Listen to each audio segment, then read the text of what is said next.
تو اس کو کسی صورت میں بھی جو ہے یہ رویہ حکومتوں کا نہیں ہوتا. حکومت والے آپ کے پاس پاور ہے, آپ کیوں جو ہے گالی گلوچ پہ اترے ہوئے؟ آپ پاور یوز کریں نا, ان پاورز کو جو آپ نے وعدے وعید کیے تھے لوگوں سے تو وہ کر کے دکھائے نا. آپ کو کس نے روکا ہے؟ آپ کو کیوں اپنا وقت ضائع کرتے ہیں, اپنی انرجی ضائع کرتے ہیں فضولیات میں؟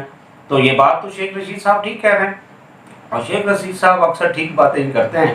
کبھی کبھی ان سے کچھ عجیب سی باتیں بھی ہو جاتی ہیں. چلے بہرحال اللہ کرے وہ ٹھیک باتیں ہی کرتے رہے, ان کو سمجھا دیں.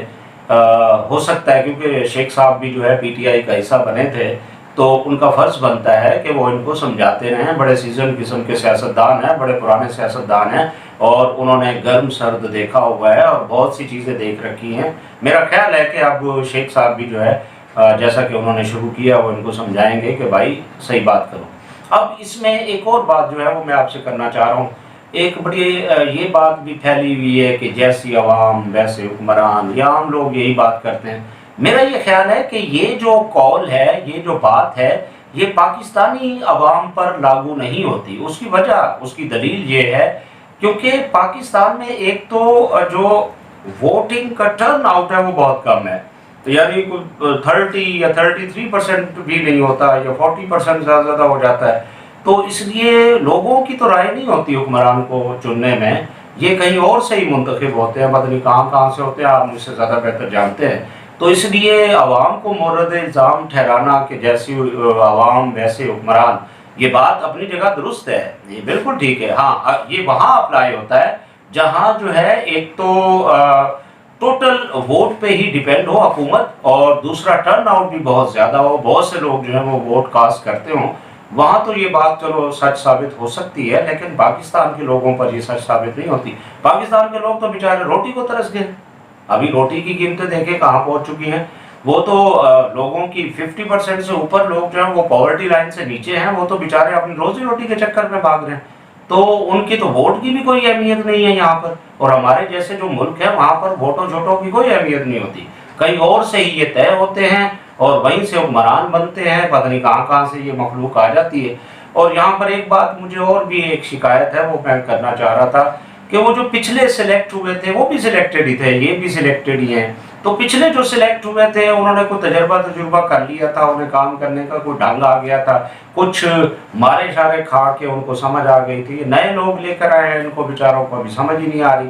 تو کیا مطلب, اور غیر معمولی حالات میں یہ بات میری سمجھ سے باہر ہے. آپ ہی اس کا جواب دیجئے گا. آپ تمام دوستوں سے گزارش ہے کہ یہ سوال ہے کہ یہ جو نئے لوگ آئے ہیں ان کو اب تو ٹائم ہی نہیں ہے, اب تو کرونا کا ایج ہے, دنیا برباد ہوئی پڑی ہے, اور پاکستان تو ایک انتہائی غریب ملک ہے. یہاں کی تو معیشت پہلے ہی نہیں سنبھل رہی تھی, وہ کرونا کی وجہ سے کیسے سنبھلے گی؟ تو یہاں پر کیا نئے لوگ جو تھے ان کو موقع دینا کوئی بنتا تھا؟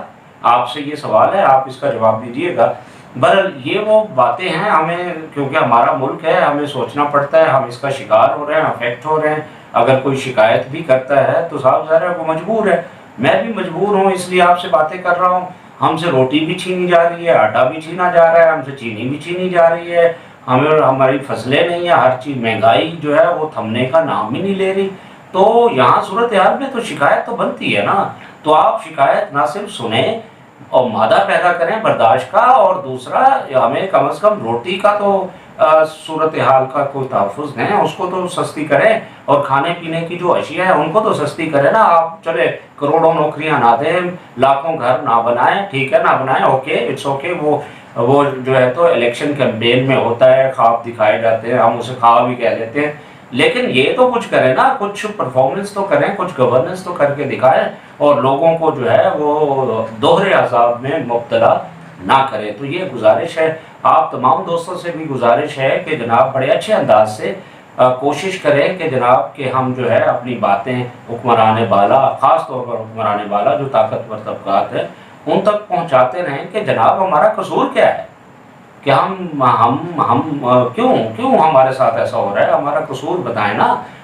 پھر آپ ہمارے ساتھ ایسا کریں. یہ 5% لوگ جو ہیں وہ کیوں تباہ کاریاں کر رہے ہیں, تو اس کو سوچیں, اس طرح سے نہ کریں, کیونکہ اس کے ریزلٹس کچھ اچھے نہیں نکلیں گے. یہ بات ذرا سن لیں, یہ اس کے ریزلٹس اچھے نہیں نکلتے, کبھی نہیں نکلے. تاریخ میں ریکارڈ موجود ہے, آپ دیکھ لیں. اور تاریخ کو تو آپ چھوڑیں, ابھی حالیہ ریکارڈز ہمارے ساتھ موجود ہیں. تو ایسی صورتحال پیدا نہ کریں، دم نہ گھونٹ دیں بالکل ہی، لوگوں کا دم گھونٹے گا تو وہ پھر بہت تباہی ہو جاتی ہے۔ تو اس سے بچنے کے لیے میرا خیال ہے کہ ابھی سے اپنا قبلہ درست فرما لیں، سب لوگ اپنا قبلہ درست فرما لیں، اور جو مقصد جس کام کے لیے آپ آئے تھے اس پر توجہ فرمائیں، گندے کپڑے نہ دھوئیں۔ بہت مہربانی، آپ تمام دوستوں کا بہت شکریہ، اور پھر نیکسٹ ویڈیو کے ساتھ آپ کے ساتھ حاضر ہوں گا۔ تب تک کے لیے اپنے میزبان عاصم شجاعی کو اجازت دیجیے۔ اللہ حافظ۔